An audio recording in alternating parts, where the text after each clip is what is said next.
Hello, everyone, and welcome to another CKS webinar. My name is George Chigas, and I will be the moderator for today's webinar with Dr. Sebastian 𝐀𝐬𝐿. Today's webinar is entitled Mining Landscapes of Ancient Cambodia, Research, Documentation, and Preservation. It's a real pleasure to be able to host this presentation today. As you can see, CKS continues to have a full schedule of programming despite the challenges that the current situation presents, especially with US organizations like CKS that are dependent or rely largely or to a great extent on federal funding for education, which is now disappearing. So we appreciate everyone who has made contributions in kind or financial contributions, and we please encourage that to continue. So to proceed, the topic today explores mining and metallurgical landscapes of ancient Cambodia, focusing on the Chhaep region of Preah Vihear, recently identified as one of the most extensive pre-modern mining complexes in mainland Southeast Asia. Covering more than 500 square kilometers, the site provides an historical record of over 2,500 years of continuous activity from the protohistoric period to the Angkorian era. Additional evidence from Khvav, I believe is the pronunciation, in Siem Reap Province, and Vat Phou, which I believe is in Laos, points to a broader interconnected network of resource exploitation. Combining archaeological surveys, spatial analysis, and archaeometric methods, this research documents mining and metallurgical remains, particularly those linked to copper production, reconstructs workflows, and situates Chhaep within the larger regional and chronological dynamics. However, and this is a big however, this exceptional archaeological landscape is now under severe threat. Rapid agricultural expansion, deforestation, and the development of modern mining activities are leading to the destruction or inaccessibility of many sites. In some cases, entire areas have already disappeared before they could be properly documented. This situation creates an urgent need for systematic recording, interdisciplinary study, and the implementation of heritage protection strategies. So in this context, the lecture highlights the articulation between research, documentation, and preservation, emphasizing collaborative frameworks involving local communities. Our speaker today is Dr. Sebastian 𝐀𝐬𝐿, who is an archaeologist specializing in Southeast Asia with a focus on mining archaeology and archaeometallurgy in ancient Cambodia. He holds a PhD from the Sorbonne, where his research examined copper production sites in the Chhaep mining and metallurgical complex of Preah Vihear during the pre-Angkorian and Angkorian periods. Since 2019, he has conducted extensive fieldwork across Cambodia and Laos as part of the Langkaw project of the École Française Extrême-Orient, under the direction of Bryce Vincent, who has been leading surveys and excavations at ancient mines and smelting sites. We're very pleased and honored to welcome Dr. 𝐀𝐬𝐿 to today, whose presentation, today's webinar, and Dr. 𝐀𝐬𝐿 was a previous CKS fellow. Welcome, Sebastian, and please take the floor. Perfect. Thanks a lot for your really detailed introduction, George. So good afternoon, everyone, and thank you to the CKS staff for the invitation to speak at this webinar and for its organization. So as just said, I am an archaeologist specializing in the mining and metallurgical heritage of ancient Cambodia, which is a topic that remains a largely unexplored field of research in Cambodia, but also a particularly promising one. and that despite a number of important challenges that we will discuss in more detail at the end of this presentation. So today, we will be discussing mining archaeology and archaeometallurgy, and particularly in relation to copper production. So this is a broad and relatively new research topic, which is developed within the Longo research program, which is dedicated to the study of copper and copper alloy metallurgy in ancient Cambodia. So the ultimate aim of this research is to reconstruct the entire production sequence of copper and copper-based objects, so included bronzes, from ore extraction in the mine to the casting of finished product, and that while also identifying the local and regional supply networks involved in metal circulation. So the Longo program was established in 2016 by Brice Vincent, associate professor at the EFAO, and it's structured around several major research axes. So the technical study of copper and copper-based objects themselves, the study of secondary production sites, so namely foundries, where the subjects were manufactured, and what concerns us today, the study of primary copper production sites. So these are the places where the ore is extracted, so the mines, and where this ore is transformed into metal through smelting and processing activity. So the final component of the Longo project was launched in 2019. The topic is particularly broad and relies on several disciplines working together, so archaeology, mining archaeology, archaeometallurgy and geology, as well as anthropology and historical geography, and that often applies simultaneously to the same sites. So it is therefore a highly multidisciplinary approach, requiring extensive collaboration and continuous teamwork. So just to really briefly define the context, this research initially focused on Angkorian Cambodia, with the aim of identifying the kingdom's mining potential, as well as the networks established within and beyond its borders to secure metal supplies. So the sites identified during this work also made it possible to broaden the study toward earlier periods, and that to question the origins of copper metallurgy in the region, which is again a topic that remains largely unexplored today. But before discussing the results themselves, we first need to go back to the origin of the project. So why mining archaeology in Cambodia, and why this search for ancient sources of copper? We now know that the Angkorian kingdom was a major consumer of copper, and primarily through its bronze craftsmanship. As a reminder, bronze is an alloy composed mainly of copper, combined with tin and sometimes with lead. So the study of finished objects revealed a wide range of uses for this metal. Copper alloys were employed for statuary, both monumental and miniature, for ritual and royal objects, and also in architecture, where gilded bronze plates were used to cover certain sanctuaries. So by cross-referencing archaeological, architectural, and epigraphic sources, we can identify relatively high levels of production through the whole Angkorian period, reaching very considerable quantities during the 12th and 13th centuries. More recent research also demonstrates a wide dissemination of this metallurgical tradition from the protohistoric period onward, and that across the whole region. This is illustrated, for example, by part of the collection preserved today at the Wat Ridge Monastery in Siem Reap, as well as by many looted objects that have appeared on the international art market recently. Several examples are also known from archaeological context, beginning with the pioneering excavation conducted in the 1870s at Sam Rong Sen, as well as a brief excavation carried out by Paul Levy at Mouprey in the late 1930s. So for this bronze craftsmanship, we already are familiar with the finished product, and we also know some production sites, such as the Royal Foundry at Angkor. Initially identified in the 1990s, the site was precisely located in 2012 and has been excavated since 2016 within the framework of the Longo program.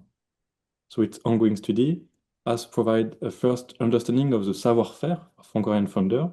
So in other words, the technical processes and casting methods used to manufacture the subject. However, until recently, no precise data existed concerning the origin of the metals. So the supply networks feeding those foundries, and particularly for copper, remain completely unknown. If we look back at the historiography before the late 2010s, Cambodia was generally described as a country with very limited mineral resources, with the notable exception of iron. Only a few copper deposits had been identified, and most of them had never been the subject of any substantial research. So as a consequence, copper supplied in ancient Cambodia was mainly associated with large international exchange network, and particularly from southern China, which is historically much richer in copper resources. It was also sometimes proposed that Cambodia relied on already known copper production sites elsewhere in mainland Southeast Asia. Three sites are particularly important in this regard. So the Villabuli complex in central Laos, the Pulon mines in northeastern Thailand, and the Khao Prachan Valley in central Thailand. However, the sites are still only associated with protohistoric occupation, with no traces of production dated to the Angkorian period. But despite that fact, over the past 2 decades, there has been a tendency to systematically associate those production centers with the supply of the main political powers of mainland Southeast Asia, and that without necessarily attempting to document possible local production or to identify additional regional production centers. So in order to reassess the possibility of a local production, it was first necessary to establish a more up-to-date mapping of the mining potential of ancient Cambodia. So this work relied both on exceptionally rich colonial geological documentation and on more recent mining research. For example, during the colonial era, many explorers, geologists, and industrial actors reported the presence of mines of active exploitation or simply ore deposits across the whole region. Although some of these references now appear inaccurate, often because of field misinterpretations or limited mineralogical knowledge at the time, many others rapidly proved to be entirely correct. And at the same time, the development of the mining industry in Cambodia, in Laos, and in Vietnam, and that over the past 20 years, has revealed numerous previously undocumented resources. Today, there are around 20 copper mining projects in Cambodia alone. Most are still at the exploration stage, although some are already more advanced and a few are currently in operation. So that was notably the case in Khvav in Siem Reap Province a few years ago, while exploration activities remain particularly active in Siem Reap and Preah Vihear Province. So by cross-referencing all of this data, we could establish maps of metalliferous potential for ancient Cambodia. Here is an example for the copper resources, or the small red triangle. So we can observe major concentration in southern Laos and northeastern Cambodia, but also smaller deposits scattered across several territories, sometimes located relatively close to Angkor itself. However, while these maps represent an important achievement, they only indicate hypothetical deposits. Not all of them were necessarily known, accessible, or economically exploitable in ancient times. So this first mapping was therefore followed by a long series of field surveys, still ongoing today, aimed at identifying traces of ancient exploitation. So for the past 5 years and until last month, we have been surveying these different deposits in search of potential ancient mines. But what exactly are we looking for on these deposits and around? What kind of traces can we expect to find? And how have ancient mining activities shaped the landscape? These questions guide all our investigation in the field. On the one hand, they are the mining sites themselves, corresponding to areas of ore extraction. So we look for a range of indicators, including extraction pits, trench, spoil heaps. Subtle variation in topography or vegetation can reveal past mining activities. In some cases, we identify remains of infrastructures, such as access paths, drainage systems, water management installation, or processing areas. And together, these elements help us to better understand both the organization of the site and the way they were exploited. So this mining site can take very different forms, including open pit excavation, working in quarries into work faces, and sometimes underground galleries and shafts. And secondly, around these mines, we also identify metallurgical sites where the ore was processed and transformed into metal.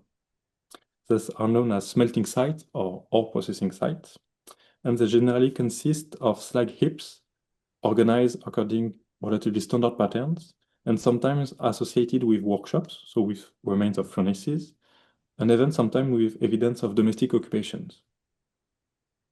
However, identifying a site is only the first step.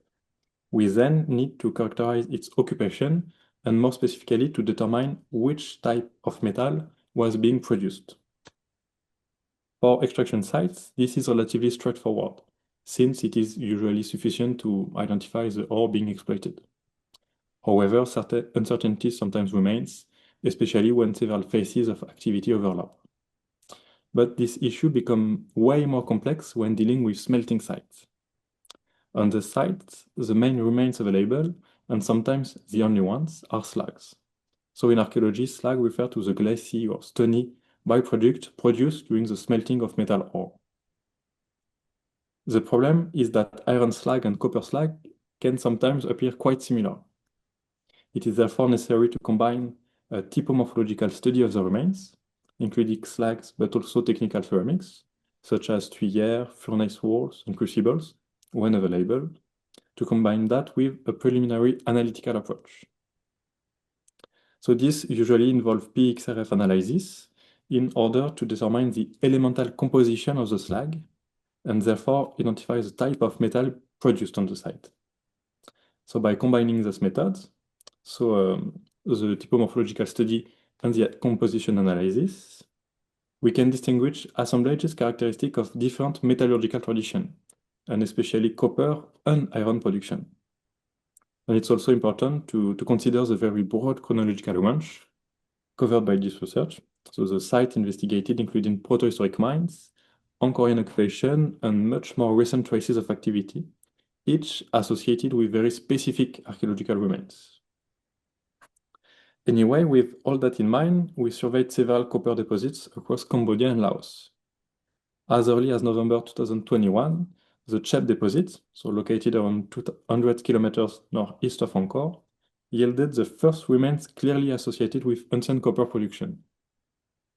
Then, in November 2023, additional evidence of exploitation was discovered in southern Laos, a few kilometers north of the Angkorian sanctuaries of Vat Phou, a site named Patong. And finally, in June 2024, further indication of local copper production were identified in the Khvav region, around 60 kilometers east of Angkor, along the royal road connecting the capital to Bakan, to the Prakan of Kampong Zai. And with that, around 10 additional deposits are still awaiting an initial exploration. So very rapidly, the existence of local copper production across several territories of ancient Cambodia emerged as a reality. And these discoveries challenge earlier models based exclusively on a long-distance importation network. So to date, the Chhaep mining and metallurgical complex constitutes the first copper production centers identified within the Angkorian kingdom. So this region is characterized by dozens of sites linked to protohistoric, pre-Angkorian, Angkorian occupation, that representing almost 2,500 years of metallurgical history. So it includes mines associated with several smelting sites, all distributed across the territories of nearly 500 square kilometers. It's also important to note that both copper and ironworking are present in this region, sometimes even on the same sites, which considerably complicated the identification of different activities. Well, anyway, the presence of metallurgy around Chhaep is not a recent discovery. Archaeological evidence has been known since the first half of the 20th century. In 1938, Paul Levy from the EFAO identified 3 protohistoric sites located between Chhaep and Preah, sites dated from the Neolithic Bronze Age transition to the Late Iron Age. And at one of the sites, he discovered crucibles and stone molds associated with bronze production. And these remains still constitute today the earliest known evidence of copper working in Cambodia. Then in 2010s, new metallurgical sites were identified around Chhaep by the Cambodian archaeologist Tu Chun Thum. So surface surveys reveal clusters of slag heaps, sometimes very substantial, But however, in the absence of analysis, all of the sites were interpreted as evidence of ancient iron production. These investigations were later expanded between 2016 and 2019 by another Cambodian archaeologist, Pon Kaseka. So he completed the inventory of slag heaps in the region, particularly within Chhaep National Park. Again, all the sites were initially associated with iron production. However, excavation at the site of Sonlong-Chhaep revealed a series of previously unknown low-shaft furnaces. You can see them on the slide, interpreted as smelting furnaces, and quite different from anything previously documented for iron production in Cambodia. If we now turn to the mineral resources themselves, the presence of copper in the Chhaep region was first reported in the 1890s during a French mining survey mission. This was later confirmed by the French geological surveys during the establishment of the geological reconnaissance map of Cambodia, so in the 1960s. And finally, the creation of a mining concession around Chhaep in the 2010s documented both the nature and the scale of these resources. So it confirmed that copper, but also iron and manganese, were present, accessible, and economically exploitable. So with this data in mind, we launched a new series of field surveys, more than 15 until today. And these investigations led to the discovery of more than 15 new sites. The study of each allowed us to characterize their occupation and to identify one copper extraction site, so one copper mine, together with at least 6 copper smelting sites. So following this preliminary work, our research focused first on 2 sites exclusively dedicated to copper production. So Phnom Chop Padao, a copper mine, and Trapong Tran San Long, a processing and smelting site located approximately 1 kilometer to the east. So together, these 2 sites document the entire chain operatoire of primary copper production, and that for the whole Angkorian period. Another site, Trapong Mampel, is currently under first-year studies and is also already yielding additional evidence for large-scale copper production, while a newly discovered site, Tuolo Chawat, that we excavated last month, showed earlier traces of copper working, probably protohistoric. So before presenting the other copper mine identified during our research, I would like to discuss the sites in more detail and explain their importance for reconstructing the history of metallurgy in ancient Cambodia. So Phnom Chop Padao is a unique site for the whole region. It is an ancient mine that has remained largely intact, with very limited modern disturbance, apart from a few exploration campaigns conducted in the 2010s. So the site consists of a large open pit mine centered on a massive extraction pit more than 200 meters long and 70 meters wide, with an estimated depth of around 40 meters. So the pit is surrounded by extensive spoil heaps, composed of the rocks and soil removed during extraction works. And together, the spoil heaps cover more than 4 hectares. So it's really a large-scale exploitation. The mine has yielded several remains directly linked to extraction activities. So this include mining workings on different forms, all bearing traces of iron tools, so clearly indicating manual labor, manual excavation. And we also identify the remains of a large drainage trench used to evacuate water accumulated inside the pit, together with traces of ancient circulation path. So the massive spoil heaps on the north and south face also give important information on the extraction works and their organization, depending on their natures and disposition. So after a complete study of the site during 2 years, the mine appears to have been exploited in 2 main phases. The first phase focused on the upper alterated zone of the deposits, composed mainly of copper oxides, such as malachite and cuprite. This upper layer, so approximately 20 to 30 meters thick, consisted of unstable weathered rocks. So as a consequence, miners had to excavate a very wide open pit to ensure stability. And in a second phase, exploitation reached the primary mineralization, composed mainly of copper sulfide, especially chalcopyrite, and located at a greater depth within much harder rock. This ore was extracted through narrow trenches and small galleries, which were directly dug into the vein, with fewer risk of collapsing. So we have 2 main phases of excavation. the overall organization of the site anyway suggests a highly structured and collective mining operation. Several engineered features were designed to facilitate access to the ore and to reorganize the working areas. So this was clearly not opportunistic extraction, but a carefully organized mining system. So after its extraction, to produce metallic copper, the ore still had to be processed and smelted. So as mentioned earlier, traces of these metallurgical operations have been identified on at least 6 sites in the Chhaep region. And among them, one site stands out because of both its scale and its proximity to the mine, which is Trapeung Chuan Son Long. So the site extends over approximately 10 hectares and is organized around 2 natural ponds, which also constitute the nearest water sources to the mine, which can explain the location of the workshop.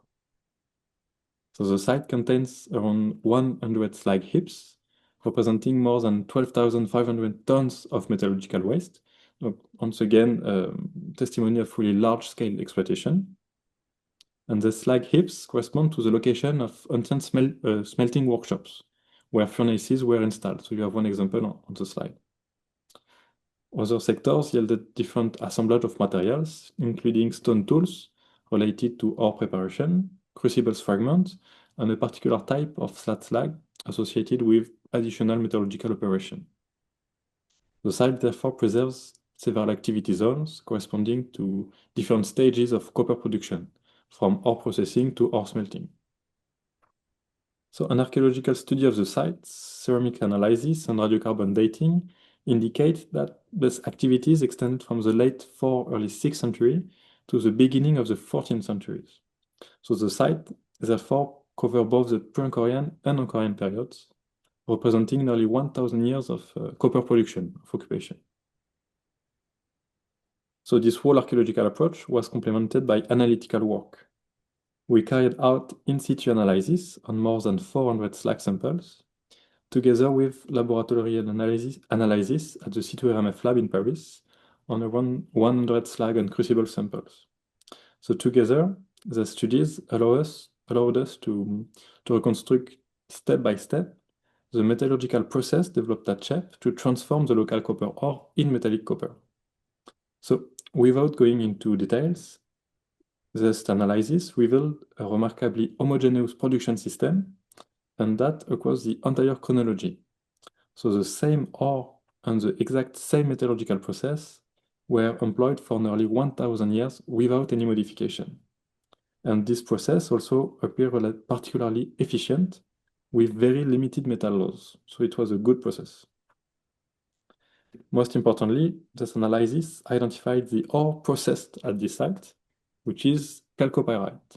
And if we compare that with the mineralization identified in the Phnom Tropola mine, this directly linked the activity of Trapeung Chuan Son Long to the exploitation of the deeper levels of the mine, so the second phase of extraction work. But this observation provides a first chronological framework for the mining operation. And it also implies that all the upper alternated mineralization, so the first phase of exploitation, was already being exploited before the development of Trapeung Chuan Son Long, that is before the 4th or 6th century. So this strongly suggests that copper production in this region began as early as the Iron Age and probably even during the Bronze Age. So this brings us back to the protohistoric site of Khnuprei, identified by Paul Levy, an hypothesis also today strongly supported by the discovery last month of traces of copper casting on the protohistoric site of Turlo Chaort, which is 20 kilometers northwest of the mine. So it now appears highly probable that this region, the Chhaep region, constitutes a major center for the development of copper metallurgy in mainland Southeast Asia. So to return to the metallurgical process itself, after extraction and preparation, so probably grinding and washing, the copper ore underwent a 2-stage metallurgical treatment, which is also new to the region. So very rapidly, the first stage consisted of a smelting operation carried out in the smelting furnaces located within the slag heaps. So I will not go into detail, but one of the most original aspects of the Chhaep process is the use of manganese oxide as a flux in this operation. So manganese oxide were crushed and mixed with the copper ore in order to facilitate the separation between the metal and the gum and promote the slag formation. And very interestingly, the source of this manganese oxide was also identified within the Chhaep complex itself, at a site named Preah. There, extraction shafts and galleries were dug directly into the manganese vein. Sorry, you can have a few examples on the slide. And so the production of this first stage was what we call mate, an intermediate product. And this mate was later transformed into metal through a second stage. So this time it do not take place into the furnaces, but into crucibles. Several examples were found in excavation. And the second stage then produced metallic copper. The copper was then refined in the same sectors using second type of crucibles, before finally being cast into ingots and integrated into the regional supply networks. So this reconstruction of the metallurgical process also allowed us to propose estimation of the production scale of several thousand tons of copper produced. And we can go even further. So analysis of Chhaep copper revealed a specific geochemical markers forming a distinctive signature for this production. And comparable signatures have been identified in the copper used to manufacture part of the Angkorian bronzes. So it is therefore possible to directly link the Chhaep copper mine and its related smelting site with the supply of at least part of the foundries of the Angkorian kingdom. So if we go back now to the identification of ancient mine in Cambodia and around, another territory rapidly drew our attention. So it's Patong and the Vat Phou region in today Laos, so which was part of the Cambodian territory during the Angkorian period. So the existence of a copper mine in the immediate vicinity of the Vat Phou sanctuary has been known since the 1860s following the Mekong Exploration Commission. So Lucien Joubert, the geologist attached to the mission, reported copper exploitation directly on the slope of Pukao, and that less than 4 kilometers north of the sanctuary of Vat Phou and the associated pre-Angkorian and Angkorian settlement. During the 20th century, several missions attempted to characterize the deposits, but none observed clear traces of earlier exploitation. So based on the available documentation, a new project tried to relocate the mining area described by Joubert, and that as part of the Champa project. So this preliminary work identified traces of copper mineralization on the mountain at a locality known as Patong, which is literally the copper cliff. So a general survey of the site was then organized with our team under rather difficult field conditions, but we were finally able to identify the first traces of ancient exploitation, including several mining pits. However, the recent evolution of the mountain has significantly altered the morphology of the site. Part of the massif completely collapsed directly over the mines, as you can see on the left. Nevertheless, preserved extraction work can still be observed on both sides of the collapse. And despite these difficulties, the site proved extremely valuable for the study of mining techniques, complementing the data obtained at Phnom Tropadaw in Chhaep. So we identified particularly striking evidence of fire setting techniques, including this intact extraction pit, more than 2.5 meters height. So just to be clear, fire setting is a mining technique using fire to break through solid rock to access the ore. It is different from the one observed so far at Phnom Tropadaw, only using manual work with iron tools. So the first radiocarbon dating carried out on charcoal samples, which were collected in stratigraphical layers inside the pit, associated these remains with Bronze Age activities, and more precisely around the 9th century BC. So this represents one of the earliest dates currently known for copper mining in Southeast Asia, as well as the earliest direct evidence of human occupation in the Vat Phou region. But unlike Chhaep, no smelting sites have yet been identified around the mine. This may partly be explained by the topography of the mountain, which remains difficult to survey, but it's also possible that processing activities were located faster away from the extraction zones. Some colonial sources actually describe furnaces located along the Mekong, which could correspond to remains recently observed. And we can also mention the site of Pulek, located around 20 kilometers west of Patong. So there, around 10 slag heaps have been identified and are currently under study. And at least one of them may be associated with copper smelting. It's the one circled in red. All the others now appear linked to iron production. However, research at these sites remain at a very preliminary stage and requires further investigation. And finally, following Chhaep and Vat Phou, a third copper deposit, Khvav, located around 60 kilometers east of Angkor, was also investigated. So the site attracted our attention because of both its proximity to the capital, to Angkor, and its recent exploitation.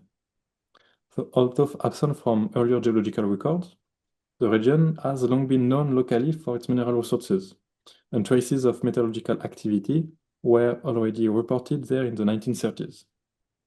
More recent surveys in the 2010s identified also several sites, metallurgical sites, distributed along the Royal Road, but they all appear mainly associated with iron production. So last year and this year, we conducted several field campaigns aimed at reassessing the deposit and identifying a possible trace of ancient copper production. However, at Khvav, modern mining activities and agricultural development have heavily disturbed the area, and probably destroying most of the earlier remains. So the modern mine, the modern copper mine, appears as a massive open pit excavation, approximately 200 meters long and 70 meters wide, so the same dimension as the Phnom Tropodor mine. And the pit is now entirely flooded and reported to be approximately 40 meters deep. The rest of the site consists mainly of spoil heaps related to the extraction works and concentrated on the eastern side, together with the remains of modern mining installation. So no clear traces of ancient occupation could be identified on the site itself because of the extensive disturbance caused by modern exploitation.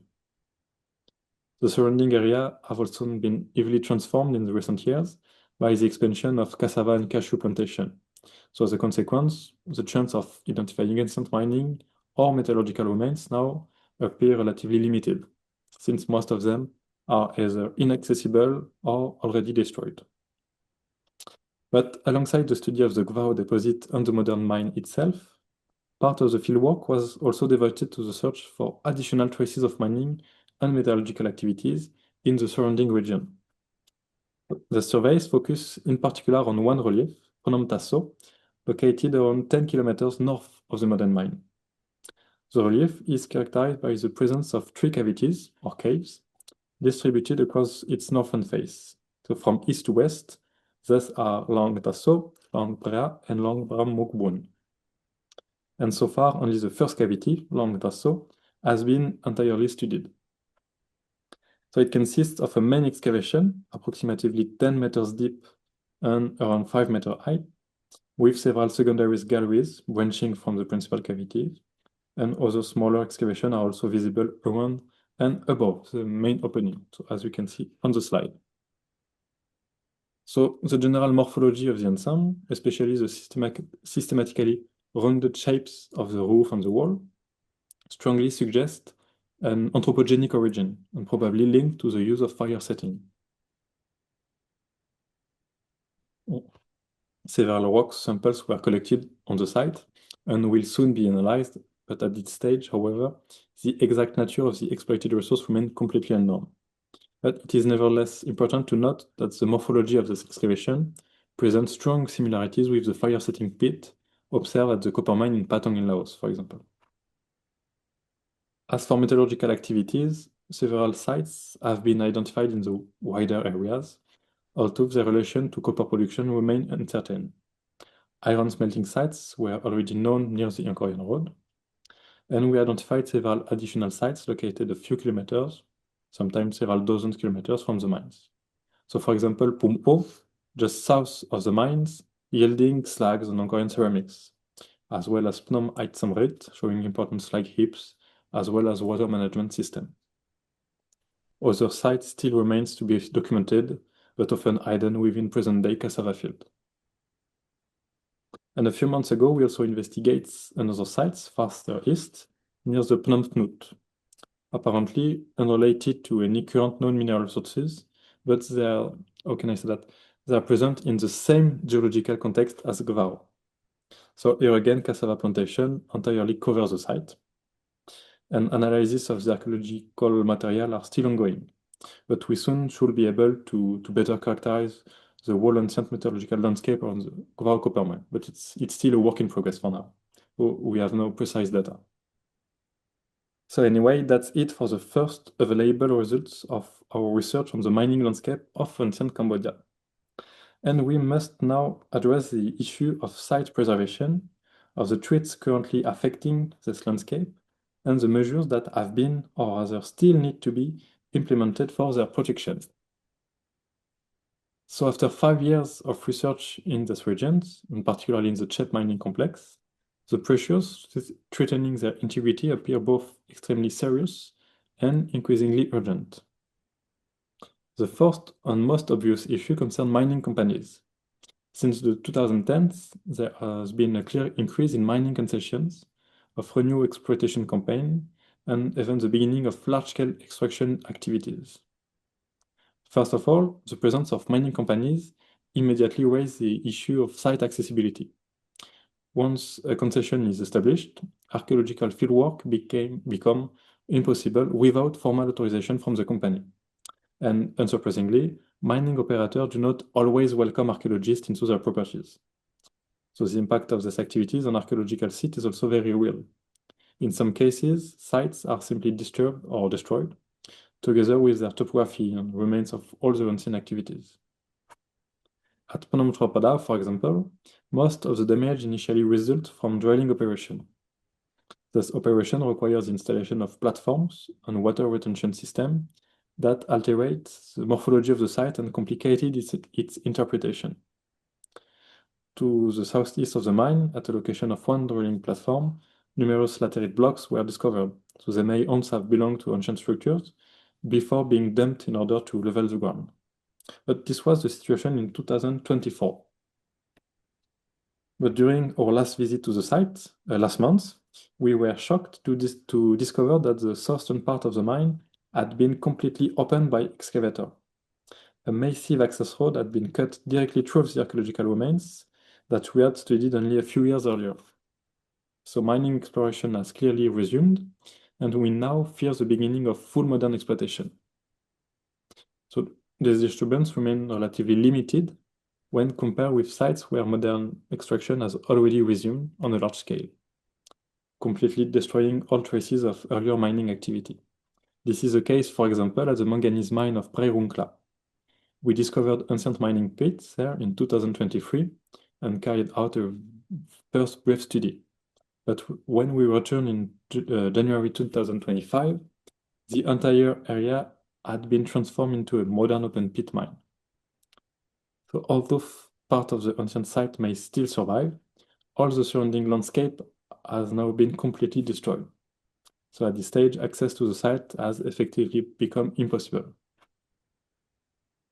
The impact of mining activities extends far beyond the archaeological sites themselves.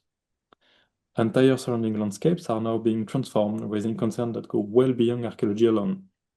Although Phnom Penh has so far been relatively preserved, this is not the case for Preah Vihear, nor for several iron deposits located southeast and west of Chhaep, notably in the Preah Forest. In less than 6 months, mining companies opened massive roads through what had previously been intact forest landscapes. So these roads are colossal in scale, laid out in straight line across the territories, and have already destroyed archaeological remains, biodiversity, and entire landscape. Over the past 2 years, we have witnessed the constant circulation of hundreds of trucks every day, transporting iron ore from the mine towards the port of Kampong Chhnang. So this phenomenon emerged very rapidly after 2024 and is already profoundly transforming both the region and the lives of the local inhabitants. But mining companies are not the only actors involved in the transformation of these landscapes. Today, agricultural expansions probably represent the primary threats to archaeological preservation. Mining sites themselves are slightly less affected because of their topography. However, at Phnom Padao, the spoil heaps are now covered by cassava plantation. At Preah, before the opening of the modern mine, the entire mining zone was already occupied by cassava field that are severely disturbed in ancient installation. But the situation is even more destructive for metallurgical sites. The establishment of new agricultural fields generally followed a very aggressive process. So first, the forest is entirely cleared, then the vegetation is burned, and finally tractors, so especially the Kubota machines, are used to turn over the soil. So this last stage is by far the most destructive for archaeological remains. Agricultural fields are progressively expanding towards the sites and often directly over them. At Trapang Champsalong, for example, the site was still surrounded by forests during our excavation campaign in 2022 and 2023. And only 1 year later, in 2024, part of the site had already been destroyed and became a cassava field. So on this map on the right side, you can see the entire area that has been turned over, which is the black part. Fortunately, we were able to study the site before its destruction, but this is not always the case, as just seen for the Khvav region. So faced with the growing pressures, the Longo project initiated a process aimed at securing national level protection for the sites. The objective was at least to preserve what still survives. This initiative was well received in 2024 and then in 2025 by the Ministry of Culture and Fine Arts and by the local authorities in Preah Vihear Province. There was even discussion about expanding protection measures to all metallurgical sites in the region. 2 protected areas were eventually established around Trapang Champsalong and Phnom Padao, and at first this represented an encouraging step. However, the limited resources allocated to heritage protection outside the major Cambodian monuments quickly proved insufficient in the face of the numerous challenges affecting those remote territories. The sites are relatively inaccessible and extremely difficult for local authorities to monitor. So this probably explains the continued degradation observed over the past 2 years despite the first protective measures. So for the mining areas themselves, one solution, would be to develop direct collaboration with mining companies within a framework of rescue archaeology. Before large-scale extraction begins, time could be allocated to the identification and documentation of ancient mining remains. This model has already proven effective at the Villa Buli complex in Laos. However, to this day, this type of collaboration remains largely under discussion. So, despite all these challenges, the first result of this project strongly encourages us to systematically investigate traces of ancient exploitation across all copper deposits identified in Cambodia and neighboring territories. More importantly, these discoveries force us to reconsider regional and interregional supply model. Rather than depending exclusively on a few major production centers, we may instead be looking at a multiplication of local production systems distributed across different territories.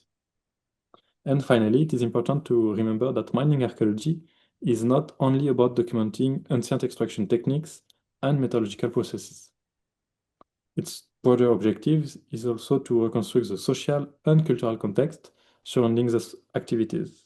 So we seek to identify the people involved in those productions, the organization of labor, and the integration of these mining territories into regional and interregional exchange networks, which were often controlled by the political power of their time. So thank you very much for your attention. And I would also like to take this opportunity to thank all the people who contributed to this research and ensured the successful completion of the various missions, including the Center for Khmer Studies. Thank you.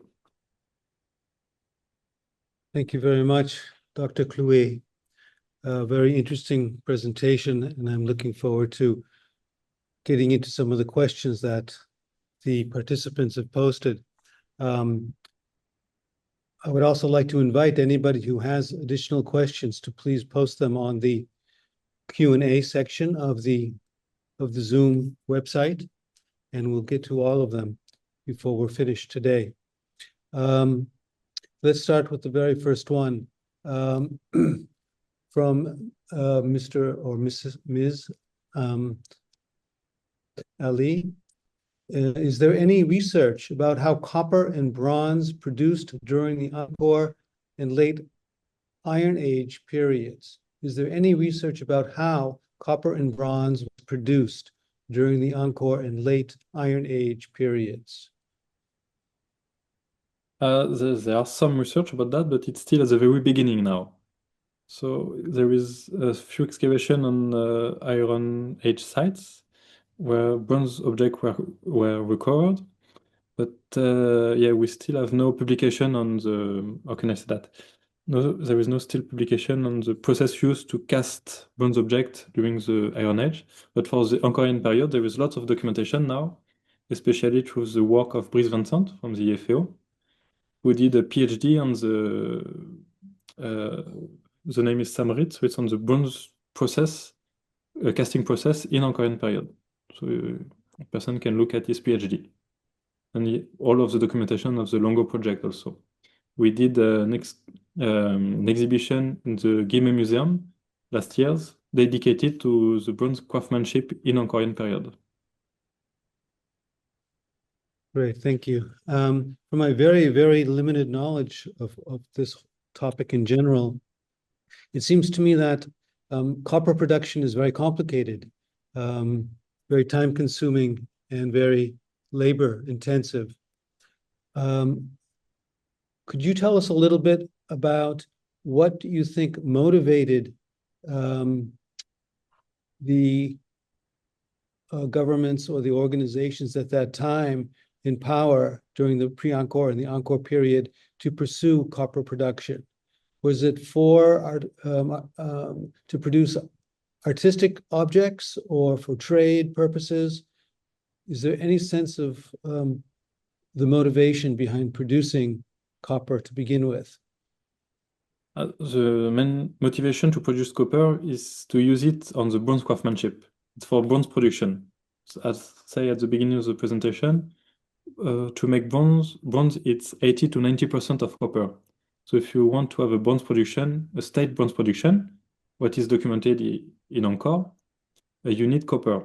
And if you need copper, you need to rely on supply networks, which can be long distance exchange network with other territories, such as south of China. But if you can have local production, then you can produce your own copper to supply your own foundries. And for the bronze production itself, it's probably a long tradition coming from with the Indianization of the region, but also even beginning before. So as said, bronze objects were produced in Cambodia, in ancient Cambodia, since the Bronze Age. So it's a long tradition that continued through the ages and that found in the Angkorian kingdom, how can I say that? An explosion, if you want, with huge quantities of copper produced, mainly for statuary, so religious purpose, royalty, and especially used in architectures for the covering plates for some sanctuaries. So there was a need of copper to the bronze craftsmanship. Yes, I'm sorry. I think I misspoke when I posed my question. And you answered my actual question. I was really curious about the use of bronze during those time periods, and you just answered that. Thank you. Let's continue to the next question by Courtney Work. Thanks for an excellent lecture. I'm interested in the proximity of human habitation to metal production sites. How many sites show this proximity, and what are their approximate eras? When did the... Sorry, just go ahead. Trapung Chansonlong. So yeah, so this is the main smelting site that we identify. So this is Trapung Chansonlong. So all the yellow parts are the slag heaps, so places where the smelting workshop were installed. And we found traces of domestic occupation on both the sectors, so really close by to the workshops themselves. But there is still many questions about the location of habitation. And the first one will be, was mining and metallurgical activities seasonal activities or all years round activities? So that we don't know yet. So was there like how can I say that? Um, Seasonal habitation. So do people just come here just few months a year to produce and then go back to another village? Or was there all years long activities? That we don't know. And we don't know if there's huge settlements nearby the mine yet. So it's a huge place. It's 500 square kilometers for the Chhaep mining and metallurgical complex. And we didn't find yet just domestic occupation sites. We just found domestic occupation traces on smelting sites for now. So we lack data for that. Thank you. Another question by Sneha. What is the oldest iron found in the area? The Well, oldest, the oldest iron found in the area, and is there any relationship between the Tamil Nadu in south of India? for the relation to Tamil Nadu, I have no data, so I will not take the risk to answer that. For iron, we have traces of iron production in the Chhaep region for 4 centuries AD for now. Very So good. the oldest trace now so far, it's only copper. Iron appear to be worked after copper. Excellent. As we continue and as we wait for other people to post more questions, and I encourage people to do that. Sebastian, could you tell us a little bit more about your own personal story, how you became interested in Cambodia specifically? So I was doing my study at the Sorbonne University in Paris, and there I was working more on the use at the beginning for my master thesis. I was working on the use of metal in architectures, in Cambodian architectures, especially the use of bronzes in Angkorian temples. So for like bronze decoration on the temple, stuff like that. And I did my research with Brice Vincent, so the head of the Longo program at that time, and he encouraged me to do some research on the supply networks of Angkor, especially for copper, also for gold. And we discussed several months about that, and we found a good research for a PhD, which were dedicated to the identification and study of possible copper mine in Cambodia. Because before that research, no ancient copper mine was known in Cambodia itself. I see. And no data was available on the provenance of copper used at Angkor. So that was a huge question for us. Yes, your presentation included a very detailed account of basically the mapping of these copper mines. Could you tell us a little bit more about some other central research questions that you have and that you'd like to pursue? Now the two main axes we try to work on are first the beginning of the metallurgy in the Chhaep region. So when did copper work appeared in the region, and where did it came from? Was it an influence from China, from Thailand? That we don't know. So we're doing excavation on protohistoric site on the Chhaep region that we recently found. And the second axe of researchers is to identify the people doing the work. Who was the miners? Who was the metallurgical people? And we have few hypotheses now, because the Chhaep region is located on the Khwae territory. I don't know if you're familiar with the Khwae people. Generally, yes. So, Hill tribes. so we are in the middle of the Khwae territories with all Khwae village nearby, and we want to look into more detail into who were the smelters, who were the miners. So we try to work on that now, because we have few hypotheses. It could be Khwae people, it could be another tributaries like the Preah, so we don't know yet. So that's one of the main axes for the futures. Interesting idea. What kind of evidence would you be able to gather to answer that kind of question? I mean, inscriptions or archaeological evidence primarily? More like archaeological evidence, like relation to Khmer people, what kind of materials we will find during the excavation. And after that, we want to use also anthropologic studies, but that's still at the beginning. We are currently thinking about that yet, so we have no Mm-mm. plan. I believe you mentioned that you've identified something like 120 sites. Did I get that correctly? On Trapong Chansanlong, we have 100 slag heaps on this site particularly, Mhm. but we identify 15 sites in the Chhaep region. So I if I see. go back to the maps, so few sites were already known when we start our works, notably the one in Sanlong State Trap Park. And we found all of this one during our survey and some protohistoric sites on this part. Which is interesting that in the Chhaep region, in the Chhaep mining and metallurgical complex, we have a clear separation of space. On the east part, you will find all the mining and metallurgical sites, so the red and orange square. And on the west part, you will find some protohistoric sites, some domestic occupation sites, and some sanctuaries, pre-Angkorian and Angkorian sanctuaries on green. Mm-mm.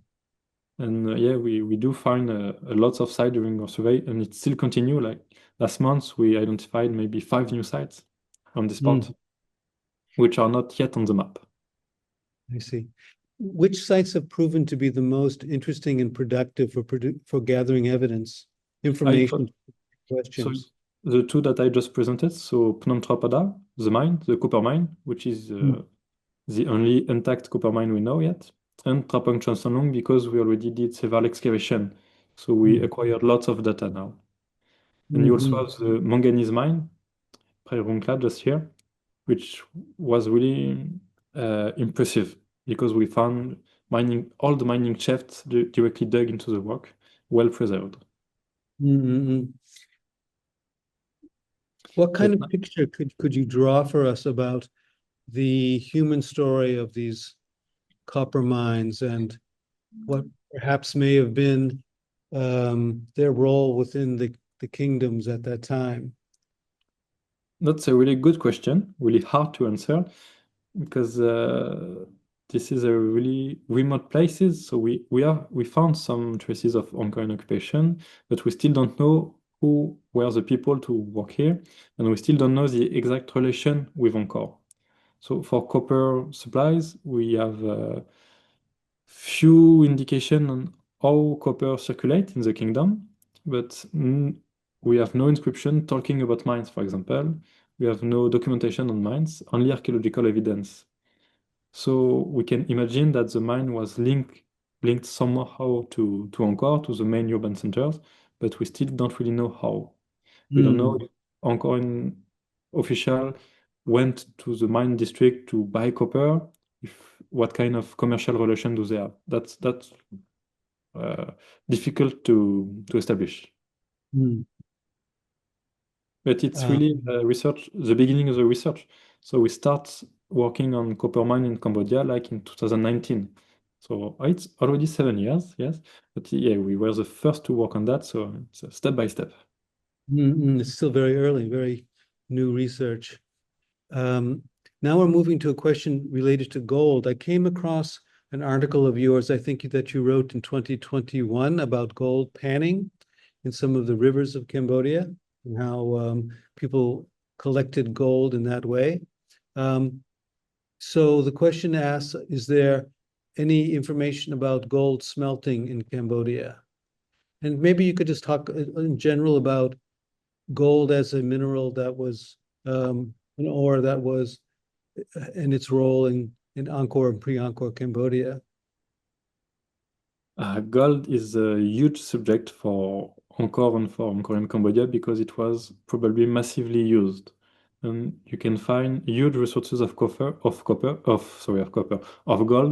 accessible to the Angkorian powers. If you want, you have really important gold deposits on all of this part of the region, notably along the Sekong and Sezan rivers, and especially near Atope in this region also. And we do know that gold mining in all of this region is really ancient. So we have lots of documentation, Chinese documentation, talking about population here, painting gold. We also have one inscription in Vat Phou, talking about gold dust, which were part of taxes. So we do know that gold was a locally produced in Angkorian period. We do know that gold was massively used for uh, statuary, for architectures, for royalties. So gold is a huge subject for now, but very little documentation is yet available. So we Mm. plan to do some analysis on the gold deposits on this region to try to identify possible sources and to compare the gold signature with gold items known for Angkor. But it's really difficult because we do not know lots of gold objects from Angkor because of looting, because of resmelting, of recuperation. So it's a hard topic to dig into because of the lack of material evidence gold. I'm sure you've heard the theory or the idea that perhaps the domes of Angkor Wat were covered in gold at one time. Do you think there's any credibility to that? More than that, I think it's true, but not as it's already said.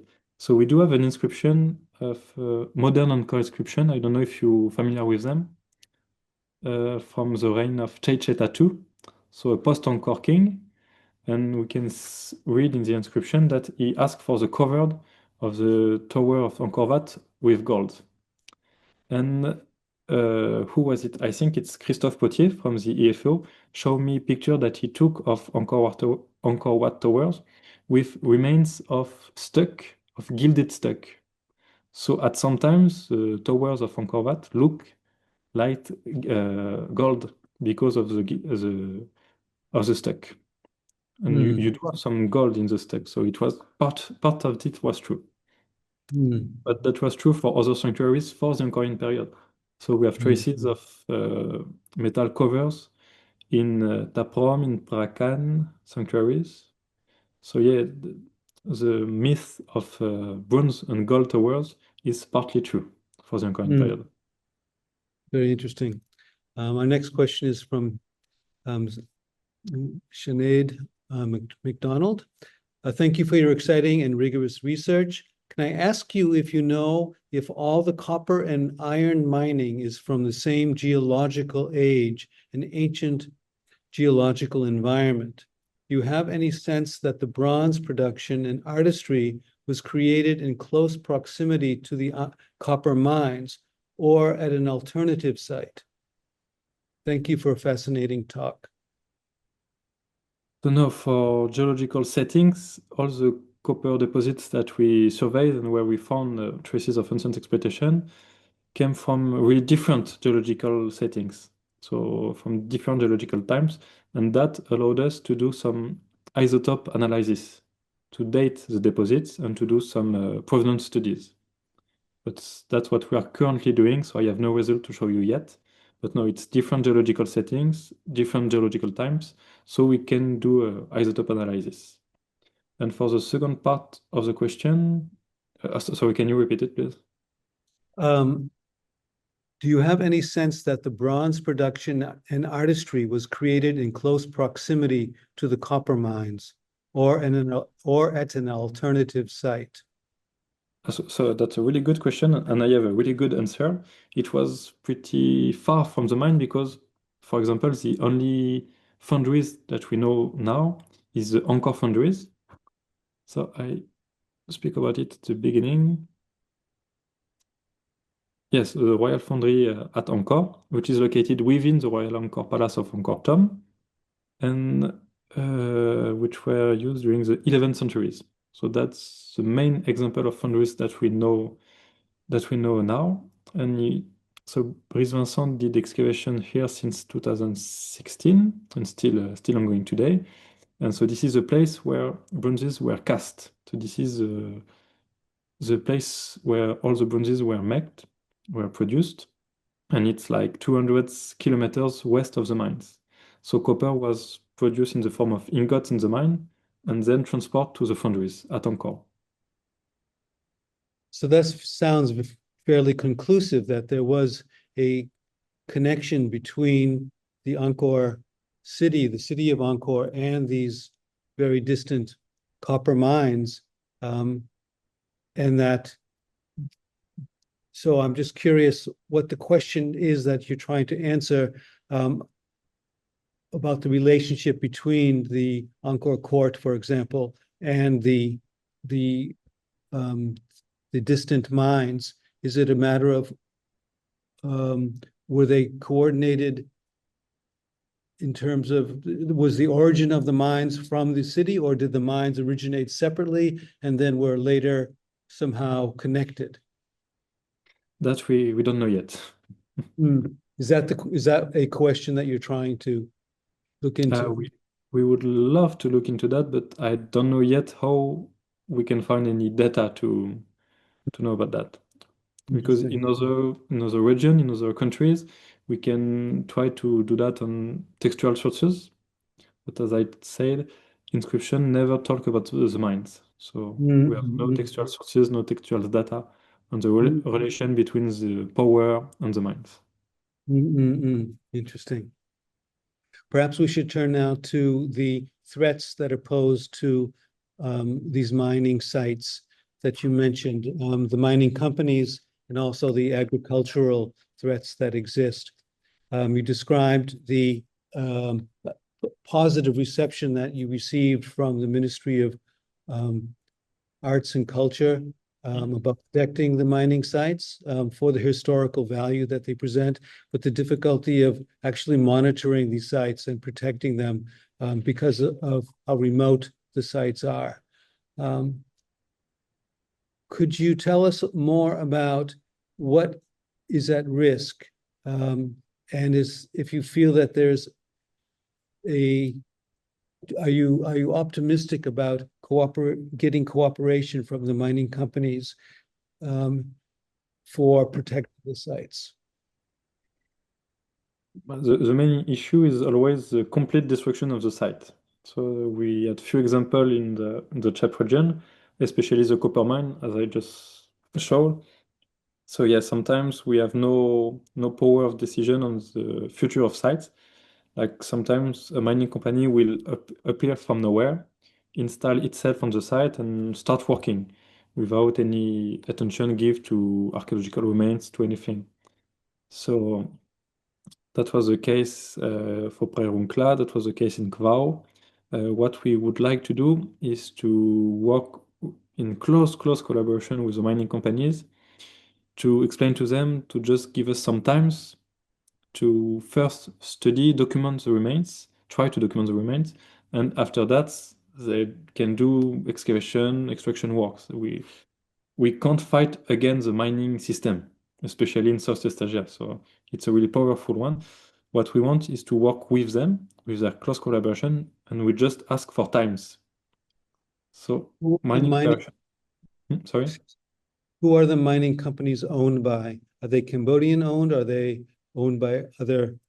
So in Khvav, it was first a Chinese company and then a Chinese Cambodian company. In Khvav, in Chhaep, it was first a Korean company, then it was by an Australian company, and now it's a Cambodian-owned company. So it can change really quick. It's These all mining separate industry companies? is strange. Sorry? Are these companies separate companies, or is it one company that keeps getting bought by new owners? No, it's separate companies.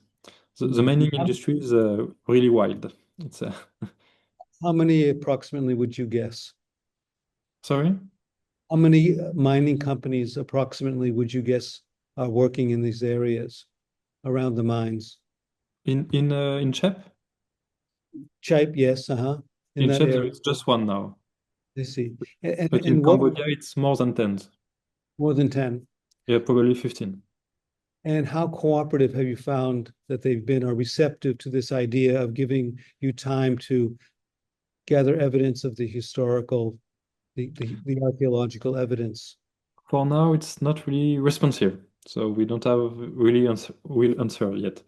At first, when we start working in the Chhaep region, it was still the Australian company, and we had few exchange with them, but then it stopped completely. And now we have no contact with the new mining company. Does the Cambodian government have much leverage on these companies? Much influence? I think it's a reciprocity. Both have influence in both ways, because the mining company needs the Ministry of Mines and Energy, and the Ministry of Mines and Energy needs the mining companies. It's a whole industry working together. It's a really strange world, the mining world. Sure. And I'm just curious, when the mining companies extract the copper and other minerals, what is their destination? What are they used for? Is it for semiconductor? Is it for the electronics industry, or is it for copper wires for electrical purposes? I have no data on that. I can try to take a look, but I didn't investigate the destination of the copper extracted in Cambodia. But mainly Sure. it's for exportation, because Cambodia has no industry requiring copper for now. I see. There How is close, about, sorry. there is close connection with Chinese in the industry on the mining industry in Cambodia. Makes sense. Turning to the agricultural threats, the cassava plantations that you mentioned, I would imagine that's less of a severe threat in terms of the destruction or the deterioration of the sites. But could you tell us more about that? It's not affecting the same sites. So the mining companies are threats for the mining sites, and agricultural is a threat for the smelting sites. So we go back to Rapung Johnson Long. Sorry, where was it again? Yeah, so that's an example of agricultural threats to a mining site. So it's nothing too important. It's just plantation on the spoil heaps. So it's a little disturbance for the topography of the site, but not too much. But for the smelting sites, the main problem is the creation of the cassava fields. So when they use the Kubota tractors to turn over the soil, it completely destroys the 40 or 50 first centimeters of archaeological layers. And those kind of sites, we have a really small stratigraphic context of half a centimeters. So it's destroyed basically all the archaeological remains. On the pictures, this picture, you can see this is the boundaries between untouched place and the turnover soil just after. So it's a real threat for archaeological site, yes. So the smelting sites provide, I imagine, a very different kind of data set for you to work with. Yeah, that's the This, first one we will excavated. Because could it you gives help us understand or distinguish the kind of data that you get from the smelting sites as opposed to the mining sites? on the mining site, we will find some traces of ore extraction. So we will document the mining techniques, the whole organization of the site, but not much more. On the smelting site, we have traces of all the other operation, from the ore processing, so the ore grinding, crushing, and washing, to the ore smelting and the ingot production. So we have a large chain operator sequence of production with how can I say, we have lots of material remains in the smelting site that we don't find on the mining site. And that's going to be a huge help for the datation of the site. So it's really hard to date a mining site.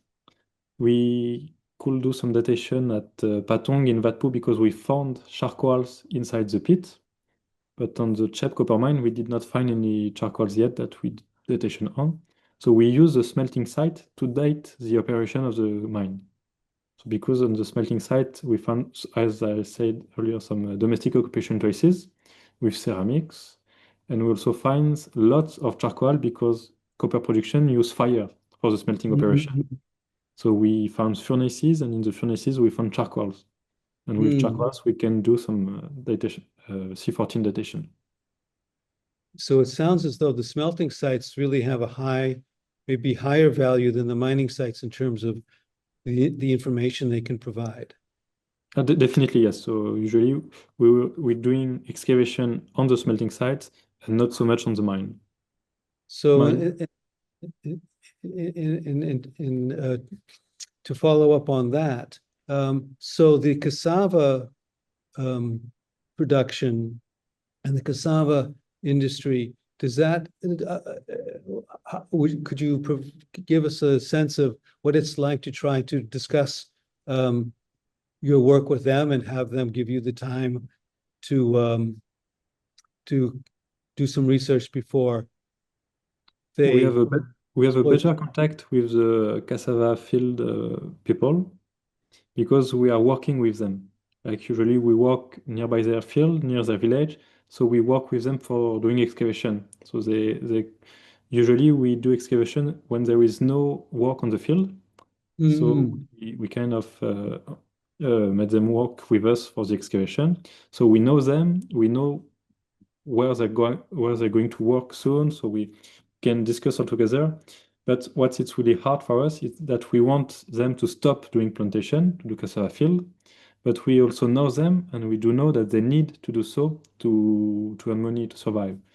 So mm, it's a really difficult position to hold because we do want to protect the site, but we want to continue to work in collaboration with them. So we do not want to ask for the government to close the space to do mm, archaeological place where they can't work anymore because it's not the point of the excavation. So we mm. try to find some how can I say Compromise. that? Yeah, to compromise with them, which is Mm, sometimes difficult because we can have a good discussion with them, and 1 year later we come back and there is new field on the site. So mm. it's a lot It's of very, compromising. it sounds like it's two very different kinds of problems. Working with the big mining companies on one hand, which I would imagine is almost impossible to do. And then on the other hand, with more local communities who are doing the cassava planting, and finding a solution that will work for both of you. It seems that would be a more optimistic scenario, since I would imagine cassava fields could be put almost anywhere, and to find alternative sites other than the smelting areas where you'd like to do your work.